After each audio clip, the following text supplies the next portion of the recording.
Today on Mina Studio, the conclusion to our epic studio monitor saga.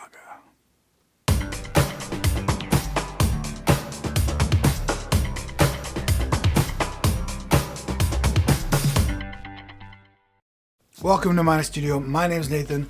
With me as always is my tech director, Ronald. Today, the conclusion to our epic studio monitor saga. This is part 3. Part 1, we looked at the KRK Classic 5 studio monitors. Part 2, we looked at the Kali LP6 studio monitors. Two great budget options for studio reference monitors.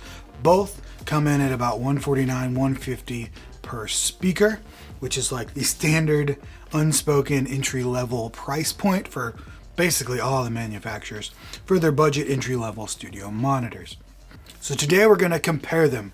We're going to compare those two with some other speakers as well, just to get a reference. But before we do that, if you just got into this audio thing, you might be wondering, do I need studio monitors? Can't I just use headphones or regular speakers? You can maybe use headphones if you got really good ones, but even so, you should still have studio monitors. The reason why is because studio monitors are built differently, or built for another purpose, I should say, than typical home audio speakers. Studio monitors are built specifically to be accurate, not to sound good, to be accurate. Your home theater speakers are built to sound good, not necessarily to be accurate. You'd think those would be the same thing, but they're not. So you want studio speakers that most accurately reflect the audio that you're mixing. And you want them to give you a better mix. You want to be able to achieve a better mix on the speakers. If you're using just regular computer speakers, you're going to mix and it'll sound good on those speakers. And then you'll play it on another system or in your car or somewhere and it'll sound horrendous. Because those speakers didn't give you an accurate idea of what the sound was actually doing. You were just mixing the audio so it would sound good on specific speakers that were built to sound a specific way. Studio monitors are built to be accurate, to be neutral, so that you can get the best idea of what's actually happening in your mix, the sound, and then you can mix that well, and hopefully it will sound as good as possible on other speakers as well. So that's the reason you would want studio monitors. Good quality studio headphones. You can get a pretty decent mix on these too. I would always recommend having both because these are really good for checking low frequencies because it's right up on your ear. Also really good for things like reverb. You'll hear reverb and such different in headphones than you will on speakers, in-person speakers. What are non-headphone speakers called? Speakers.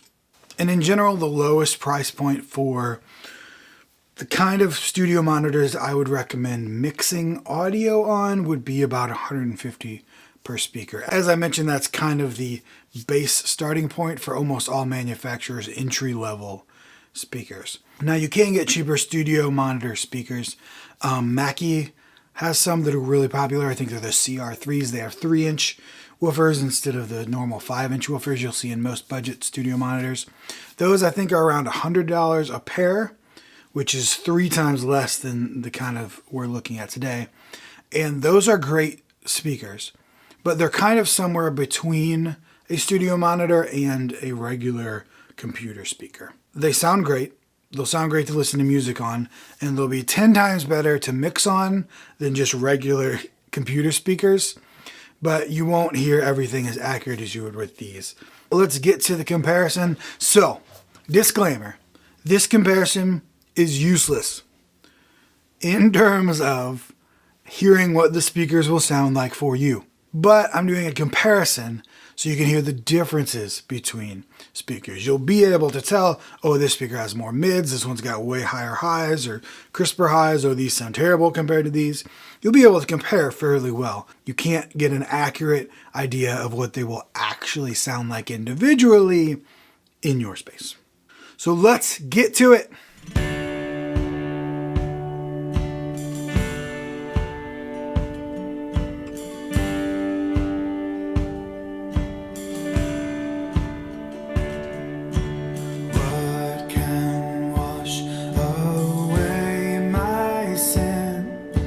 Nothing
Precious my plea, nothing but the blood of Jesus.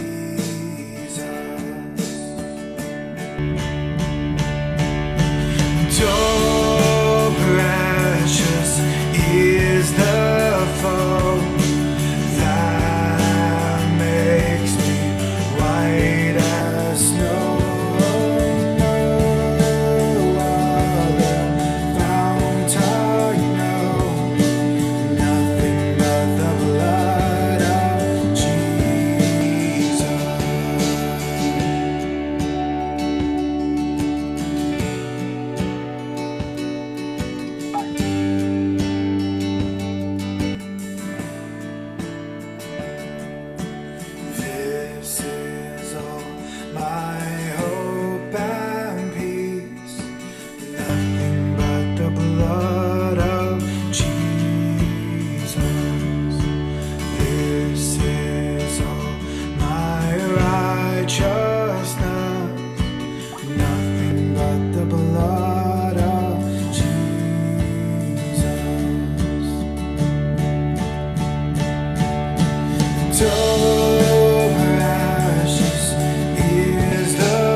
All right, you heard the comparisons, you heard the differences between the speakers.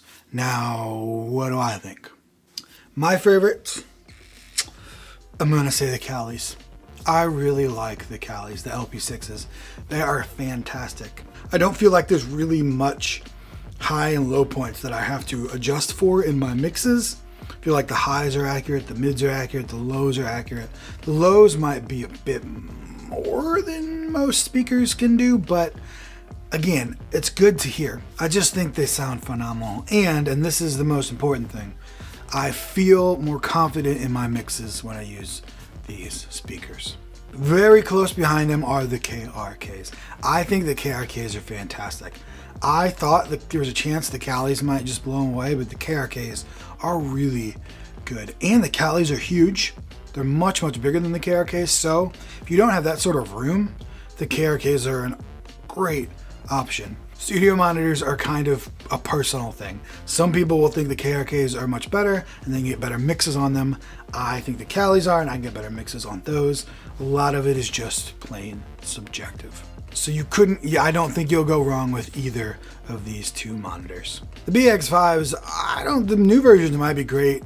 What you're hearing is not a good representation of BX5s, probably, I don't really know. Mine are 10 years old and I bought them used 10 years ago and they were already falling apart 10 years ago. So they've seen better days. Thank you so much for watching. I hope this was helpful in some sort of way to you. If you liked it, please subscribe and I will see you back here soon.